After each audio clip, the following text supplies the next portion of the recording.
When you look at Frankie Canavy, what do you see? Do you see a college graduate?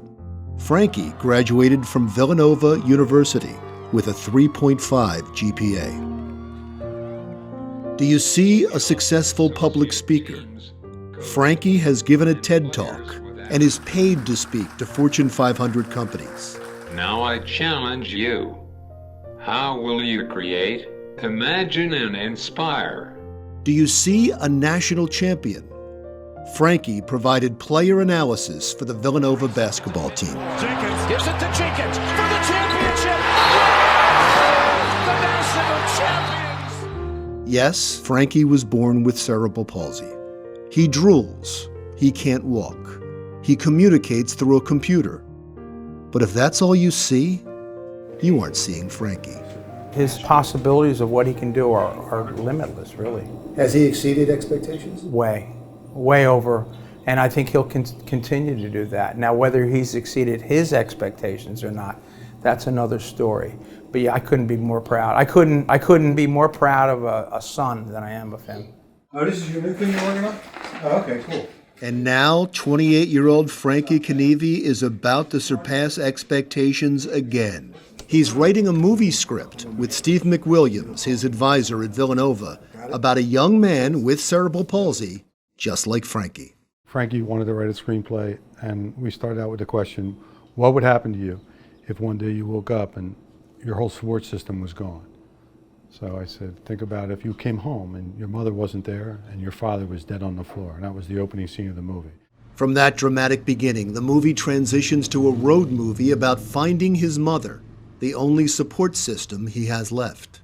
And he had a ton of ideas about coming of age on a trip. If he had to be on his own, he had this whole idea that he had to develop some kind of independence on the way to go visit his mother. And that's really the point of the story.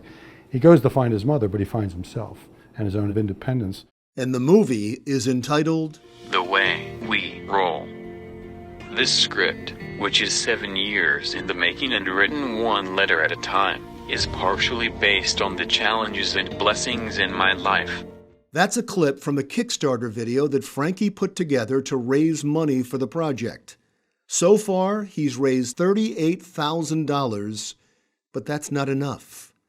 The producers of the project are not deterred. There's going to be a feature film, yeah. Johnny Robertson is confident that now investors will support the film. He and Steve McWilliams co-founded TrueFlick, a movie studio that believes life's best stories must have meaning beyond just making money. For me, it's a feel-good thing. It's a smart business plan. And I think that people generally want to give to projects and want to be involved in projects that help whatever community you're dealing with, and this community, disabled individuals. And yes, the movie will certainly help disabled individuals, but it'll do much more than that. It'll help all of us see past the disability and see the person instead. He's one of the smartest kids I've ever met, period. Bar none. And that's not because I love him dearly like a kid, like my own son, but it's because it's true. He inspires people without trying. And when he gets mature enough to realize what his purpose is and what he can do for people, he's going to be scary. Frankie, what do you want people to take away from this film? I really want people to realize people with disabilities have ambition, and they have a drive to achieve. Give us the opportunity. Now take a look again. Can you see Frankie now? Pretty soon, with a little luck, the whole world will see him too. When you win an Academy Award, with either this film or a future film, do I get the first interview? Yes. Perfect. Deal. You got a deal.